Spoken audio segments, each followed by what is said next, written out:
আসসালামু আলাইকুম, hi there. চলে এসেছি আপনাদের জন্য আবারও দারুণ ইফতারের একটা আইটেম নিয়ে।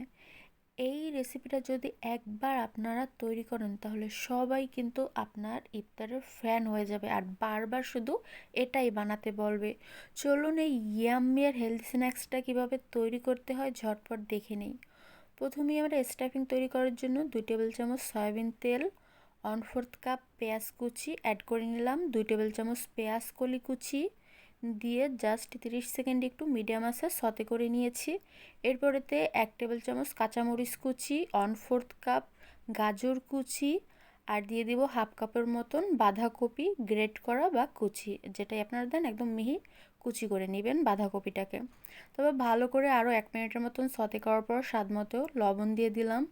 আপনারা মরিচটা কিন্তু নিজেদের স্বাদ অনুযায়ীও দিতে পারেন।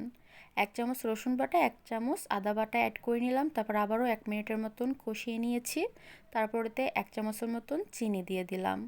এবার ভালো করে নেড়ে মিক্স করে দিয়েছি। এবার দিয়ে দিব 1/2 চামচ কালো গোলমরিচের গুঁড়া, চাইলে এটার পরিবর্তে সাদা গোলমরিচের গুঁড়াও 1/2 চামচ দিতে পারেন। 1 টেবিল চামচ লেবুর রস, অবশ্যই লেবুর রসটা দিবেন। তারপর সাথে 1/2 চামচ সয়া সস আর দিয়ে দিচ্ছি আমি টমেটো সস 2 চামচের মতন। দিয়ে এটাকে আমি 2 মিনিটের মতন একটু সতে করে নিব। আর সাথে এর মধ্যে দিয়ে দিচ্ছি আমি আগে থেকেই সেদ্ধ করা চিকেন। আমি এটাকে শুধু মাংস নিয়েছি 1/2 কাপের মতন, গোলমরিচ আর লবণ দিয়ে ভালো করে সিদ্ধ করে নিয়েছিলাম। 1/2 কাপ মাংস, হাড্ডি ছাড়া নেবেন অবশ্যই। তারপর এটাকে মিক্স করে দিবেন তুলে। অবশ্যই মাংসটা একটু মিহি করে নেবেন, কারণ এই স্টাফিংটা আমরা আলুর মধ্যে দিব। তারপর 3 থেকে 4 মিনিটের মতন লো আঁচে রান্না করে নেবেন, তারপর তুলে ফেলবেন। ভিউয়ার্স, এখানে আমি আগে থেকেই সিদ্ধ করা আলু নিয়েছি, সিদ্ধ করা দেখালাম না তাহলে ভিডিওটা বড় হয়ে যাবে। এখানে 2 কাপের মতন আলু ভর্তা রয়েছে। এর মধ্যে আবার 2 টেবিল চামচ কাঁচামরিচ কুচি আর 2 টেবিল চামচ ধনিয়া পাতা কুচি অ্যাড করে নিচ্ছি। আবারও বলছি, ঝালটা নিজেদের টেস্ট অনুযায়ী দিবেন। স্বাদ মতো লবণ অ্যাড করে দিলাম। আরও দিয়ে দিচ্ছি চিলি ফ্লেক্স 1 চামচের মতন। আর 1/4 কাপ বেরেস্তা, বেরেস্তাটা অবশ্যই দিবেন আর এটা অবশ্যই হাত দিয়ে ক্রাশ করে নেবেন।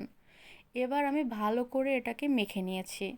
এখন এভাবে খানিকটা একটু পুর হাতের মধ্যে নিয়ে এভাবে একটু বাটির মতন করে এর মধ্যে আমরা পুর দিয়ে দিব। প্রথমে আমি মাংসের পুরটা দিয়ে দেব, তারপর আগে থেকেই আমি গ্রেট করে রেখেছি মোজারেলা চিজ, সেটা দিয়ে দিচ্ছি। চিজটা অপশনাল, আপনারা চাইলে নাও দিতে পারেন, তবে দিলে এটা খেতে একটু বেশি ইয়াম্মি হবে। এবার আমি এটাকে সুন্দর করে লম্বা একটা পিলো সাইজের মতন করে নিচ্ছি। সো পিলো একটা শেপ দিয়ে নিলাম। আপনারা চাইলে গোলও করতে পারেন অথবা অন্য যে কোনো ধরনের শেপ এরকম দিতে পারেন। সো আমি একটু লম্বাটি করে সবগুলো তৈরি করে নিয়েছি। এবার এগুলোকে কর্নফ্লাওয়ারে ভালো করে কোট করে নিতে হবে। কর্নফ্লাওয়ারে এভাবে অবশ্যই কোট করে নেবেন, তাহলে আর ভাজার সময় এটা ফেটে যাবে না। এরপরে আমি এটাকে একটা আগে থেকেই ফেটিয়ে রাখা ডিমের মধ্যে ডিপ করে নিয়ে অরেঞ্জ ব্রেড ক্রাম্বে ভালো করে কোট করে নিচ্ছি। এটাকে ভালো করে কোট করার পর আপনারা চাইলে সংরক্ষণ করতে পারেন, তবে আমি আপনাদের সাজেস্ট করব 3 দিনের থেকে বেশি একটুও আপনারা ফ্রিজে রেখে এটা খাবেন না, তাহলে টেস্টটাও নষ্ট হয়ে যাবে, পুষ্টিগুণগুলোও নষ্ট হয়ে যাবে। এভাবে ব্রেড ক্রাম্বে ভালো করে কোট করে এয়ারটাইটেড বক্সে রেখে ডিপ ফ্রিজে 3 দিনের মতন সংরক্ষণ করতে পারেন। আমি সংরক্ষণ করছি না, সাথে সাথে ডুবো তেলে এগুলোকে ভেজে নিচ্ছি। যখন দেখবেন এভাবে একদম লো আছে এগুলো ভাজার পর এভাবে গোল্ডেন হয়ে গেছে, সাথে সাথে তুলে নেবেন। মিডিয়াম টু লো আছে অথবা লো আছে ভাজলেই এগুলো তাড়াতাড়ি কুক হয়ে যাবে। কতটা ইয়াম্মি এই স্ন্যাক্সটা যদি এখনও আপনারা বাসায় কেউ আগে ট্রাই না করে থাকেন, অবশ্যই এই রেসিপিটা দেখার পর ঝটপট বানিয়ে আমাদেরকে কমেন্ট করে জানাবেন। আজ আসি, আল্লাহ হাফেজ।